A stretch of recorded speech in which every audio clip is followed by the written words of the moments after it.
Друзья, ну что, привет!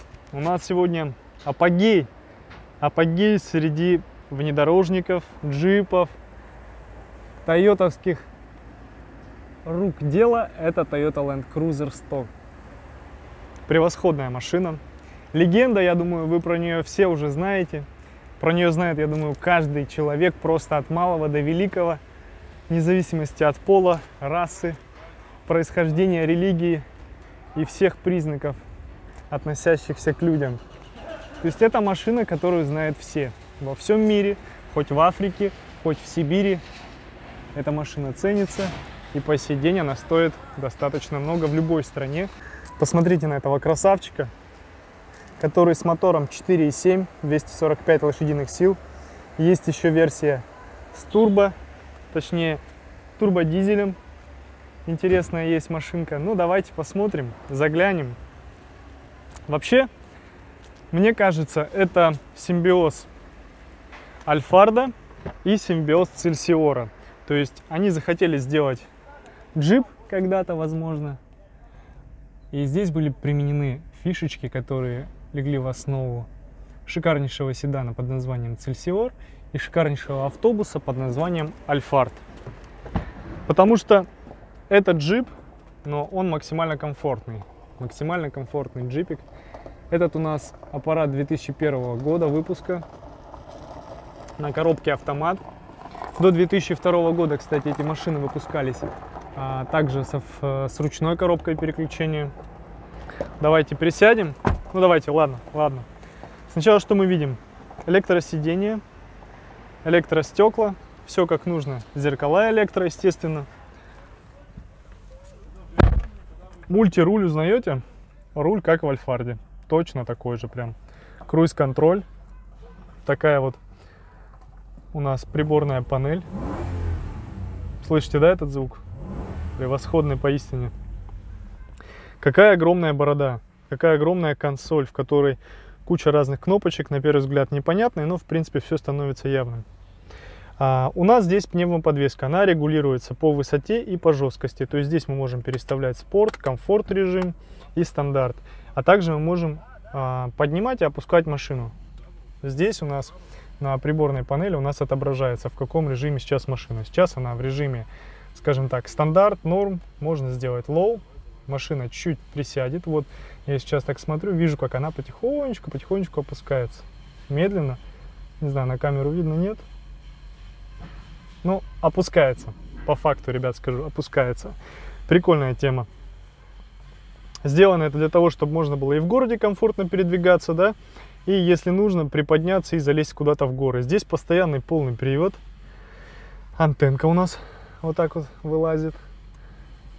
Дань того времени. Антенка на кнопочке.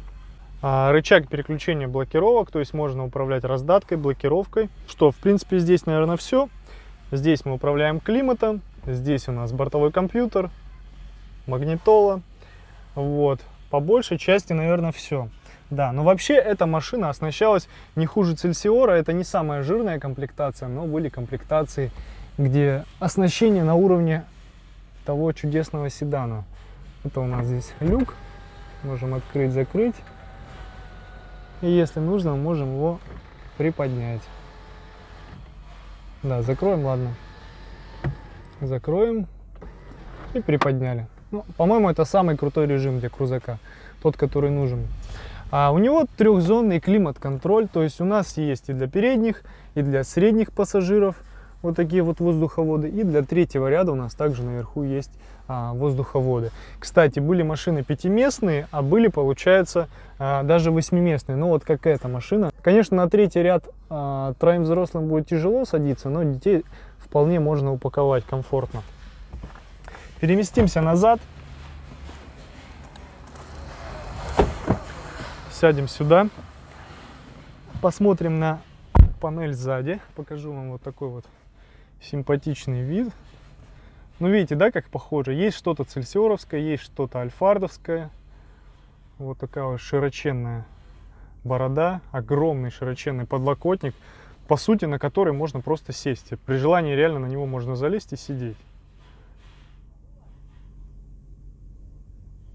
Естественно, это рамный джип со всеми вытекающими.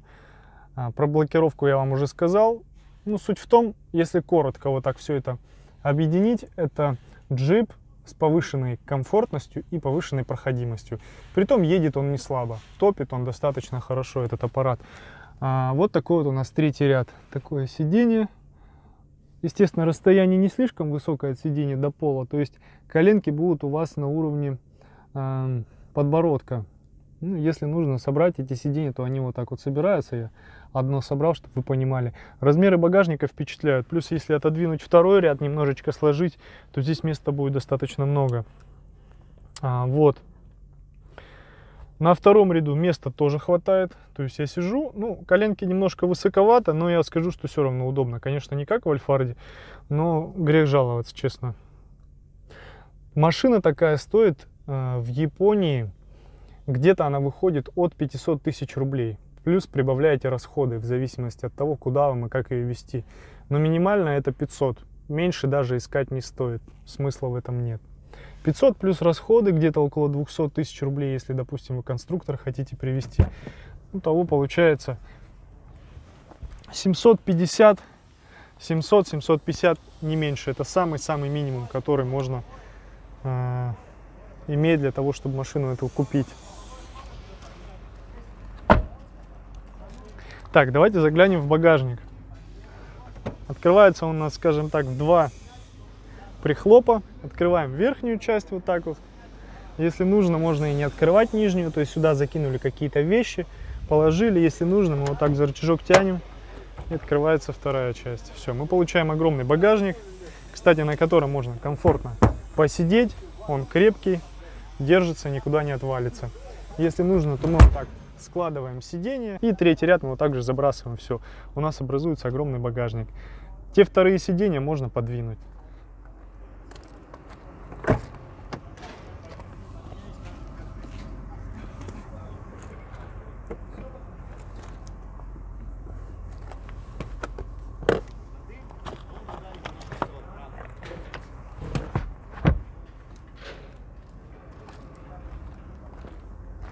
Так, произошла магия, я сложил сиденье, чтобы вы понимали о размерах багажника.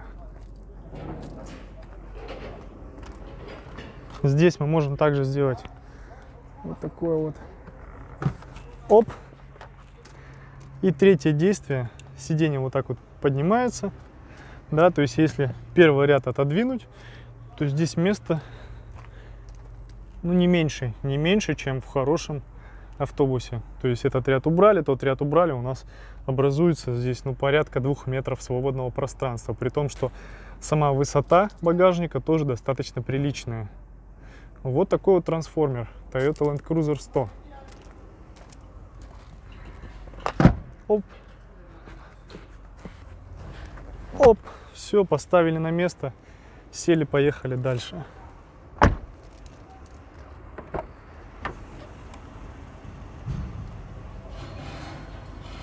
Ну, красавец, красавец на самом деле.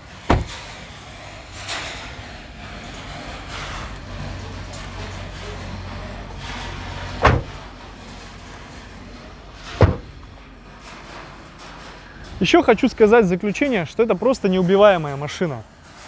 Она не просто так по сей день дорого стоит во всем мире, потому что просто ты сел и поехал, ты можешь на ней ездить, и ничего ни с мотором, ни с коробкой, ни с ходовой не будет, ну, сыпаться не будет. Давайте заглянем красавцу под капот, посмотрим, как там все выглядит.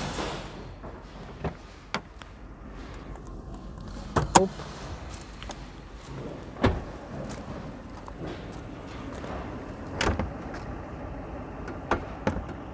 Оп. Вот он, тот самый 2LZ FE. V-образная восьмерка. Мне очень нравится у этих моторов. У них принудительные вентиляторы. И когда заводишь машину, слышали всегда вот этот звук такой? Да? Тот самый звук, который заставляет обратить внимание, посмотреть, а что это за машина там такая завелась. Посмотрите, размеры просто гигантские на самом деле. Просто гигантские. Тут у вас 1,5 метра жизни. Кстати, Машина прошла все тесты, на 4 она прошла, насколько я знаю.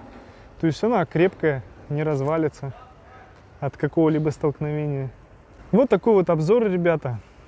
Кому понравилось, подписывайтесь, ставьте лайки, пишите комментарии. Кто владел такой машиной, напишите, что понравилось, что не понравилось, рекомендуете вы эту машину или нет. Задница очень красивая, да, симпатичная. Вроде бы она и всем надоела, эта машина, да, с одной стороны, а с другой стороны ее все любят. И мне кажется, всегда будут любить, потому что просто конкурентов нет.